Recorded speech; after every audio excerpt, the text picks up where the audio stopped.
Hi friends आपण समस्त को आम चैनल को स्वागत करछे।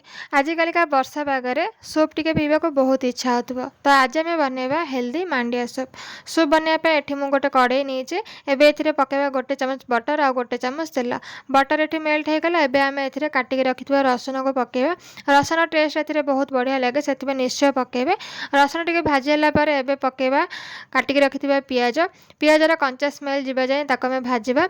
एबे आम सब परिवा को पकेबा। एठी मु नै कैप्सिकम गाजर आ स्वीट कॉर्न आपण एथिरे बीन्स मटर पत्रकोबी छतु पनीर मध्य पकई पारे।